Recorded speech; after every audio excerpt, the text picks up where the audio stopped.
सन 1961 में लता मंगेशकर को उस वक्त जहर देने की कोशिश की गई जब वो इंडस्ट्री पर बतौर प्लेबैक सिंगर छाई हुई थी। 32 साल लता को किसने जहर दिया, इस राज से आज दिन तक पर्दा नहीं उठ सका। अगर जहर काम दिखा जाता तो गुज़िश्ता 6 दहाइयों में मौसीकी के कदरदान हजारों मधुर गीतों से महरूम ही रहते। लता मंगेशकर को जहर देने की साजिश में कौन मुलव्विस था, किसने, क्यों और किसके इशारे पर यह कारस्तानी दिखाई, इस राज पर से कभी पर्दा नहीं उठ सका।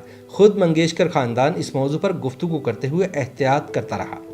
दिलचस्प बात यह है कि कभी भी उस बावर्ची को ढूंढने की भी कोशिश नहीं की गई जो इस वाक़े के बाद बगैर तनख्वाह लिए पुरस्कार तौर पर उड़नछू हो गया था। भारत में लता जी के नाम से जानी जाने वाली लता मंगेशकर 50,000 से जायद गाने गा चुकी हैं।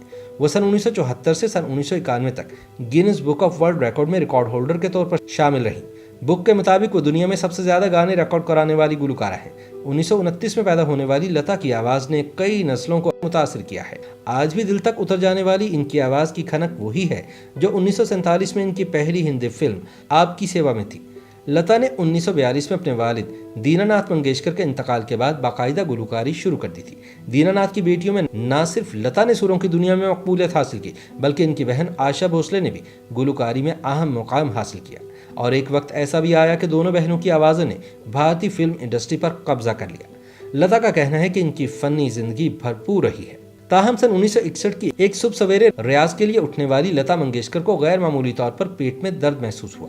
ये तकलीफ इन्हें कई दिनों से हो रही थी, जिसे ये मुसलसल नजरअंदाज करती आ रही थी। पहले तो इन्हें ख्याल यही आया कि गानों की मुसलसल रिकॉर्डिंग और वक्त बेवक्त खाने की वजह से मुमकिन है कि इनकी तबीयत निढाल हो रही हो, मगर आज का शदीद दर्द और तकलीफ इन्हें एक पल भी चैन से बैठने या लेटने नहीं दे रहा था। कमजोरी का ये आलम था कि एक दो बार इन्होंने दूसरे कमरे में मौजूद बहनों को आवाज देने की कोशिश की, लेकिन अंदरूनी दर्द ने इन्हें यह करने से भी महरूम रखा।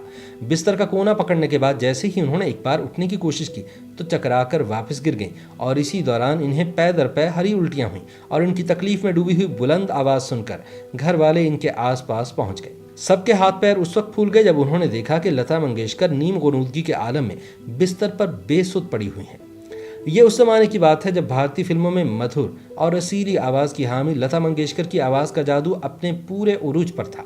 32 बरस की लता मंगेशकर कामयाबी और कामरानी की नई मिसालें कायम करने में मगन थी। हर मौसीकार इनकी दिलों में जलतरंग बजने वाली आवाज़ से इस्तेफादा करता। नगमा निगारों की भी ख्वाहिश होती कि लता की आवाज़ में ही इनकी तख्लीकात को नए रूप में ढाला जाए। वह मुसलसल 4 साल से बेहतरीन गुलकारा का फिल्म फेयर अवार्ड जीत रही थी। इस तनाजुर में कई हम असर गुलकाराओं की तो छुट्टी करा चुकी थी, मगर इस वक्त लता दुनिया जहां से बेफिक्र अनजानी तकलीफ से गुजर रही थी। लता मंगेशकर के घर वालों के लिए ये सूरत हाल खासी परेशान कुन थी। जब ही तो फौरी तौर पर फैमिली डॉक्टर DR कपूर को तलब किया गया जो अपने साथ एक्सरे मशीन तक ले आए। लता मंगेशकर की हालत बिगड़ती जा रही थी। डॉक्टर DR कपूर ने लता की नब्ज चेक की और फिर इनके पेट का एक्सरे किया। लता की बहनें और भाई के चेहरे पर फिक्र के साए गहरे हो रहे थे। सबकी निगाहें डॉक्टर पर मरकूज थीं, जिनके निकले हुए अल्फाज सुनने के बाद ऐसा महसूस हुआ जैसे कमरे में जोरदार धमाका हो गया हो। डॉक्टर DR कपूर ने एक्सरे और लता मंगेशकर को देखने के बाद बस यही कहा कि इन्हें स्लो पॉइजन किया जा रहा है। इस इंकशाफ के बाद हर कोई सहम कर रह गया। लता मंगेशकर जो गहरी नींद में थी वो इन सब बातों से लाइल्म थी। डॉक्टर के मुताबिक ये जहर लता को खाने के जरिए दिया जा रहा था। ये सुनकर ओशा मंगेशकर फौरी तौर पर बावर्ची खाने की तरफ भागी। तलाश की उस बावर्ची की जो रोज खाना बनाता था, लेकिन उसका दूर दूर तक कोई अता पता नहीं था। फौरी तौर पर उन्होंने पके हुए खाने को जाया करना शुरू कर दिया। उधर डॉक्टर DR कपूर ने अहले खाना को बताया कि खुशकिस्मती से लता मंगेशकर को दिया जाने वाला ये जहर इब्तदाई मराहिल में था, लेकिन इसके असरात को दूर करने के लिए लता का बाकायदा इलाज होगा, क्योंकि जहर ने इनके मैदे को मुतासिर किया है। उस वक्त सबके जहनों में यही सवाल था कि आखिर वो कौन है जो लता मंगेशकर से इस कदर नफरत और अदावत रखता है कि इन्हें धीरे धीरे मौत की आगोश में पहुंचाना चाहता है। बहरहाल डॉक्टर DR कपूर की निगरानी में लता मंगेशकर के इलाज का आगाज हुआ।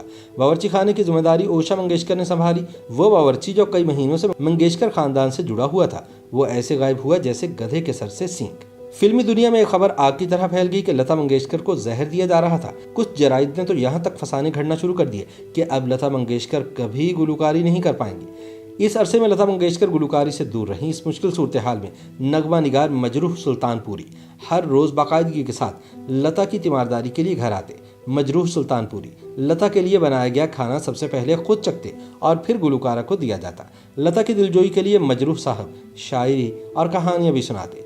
3 महीनों बाद लता जब रूबा सेहत हुई और जहर का असर तकरीबन खत्म हो गया तो वो चलने फिरने के काबिल भी हो गए। लता मंगेशकर ने जहर खानी से सेहतयाब होने के बाद जो पहला गीत रिकॉर्ड करवाया वो 20 साल बाद का कहीं दीप जले कहीं दिल था। लता मंगेशकर ने इस गाने को ऐसा डूब कर गाया कि इस गीत ने इन्हें अगले साल बेहतरीन गुलकार का फिल्म फेयर अवार्ड का हकदार बना दिया। लता के साथ पेश आने वाले इस वाक़े को बाद में सन 1992 में रिलीज होने वाली फिल्म गीत में मामूली रद्दोबदल के साथ पेश किया गया कि किस तरह गुलकारा बनी हीरोइन दिव्या भारती की मकबूलियत और शोहरत से खाइफ होकर विलन इन्हें जहरीले लड्डू खिलाकर इनकी आवाज़ को नुकसान पहुंचाता है, और जब दिव्या भारती इस साजिश को शिकस्त देती हैं और पहली बार जब माइक थाम कर नगमा सराई करती हैं तो ये गीत लता मंगेशकर की ही आवाज़ में रिकॉर्ड हुआ, जिसके बोल थे, आप जो मेरे मीत ना होते, होंठों पे मेरे गीत ना होते। YouTube पर गूगली एंटरटेनमेंट देखने के लिए youtube.com की सर्च बार में गूगली एंटरटेनमेंट टाइप करें। गूगली एंटरटेनमेंट के पेज पर सुर्ख रंग के सब्सक्रिप्शन वाले बटन पर क्लिक करना ना भूलिए। YouTube पेज पर अपलोड होने वाली वीडियो से बाखबर रहने के लिए बेल आइकॉन पर क्लिक कीजिए। आपको हर नई वीडियो के बारे में नोटिफिकेशन मौसूल हो जाएगा।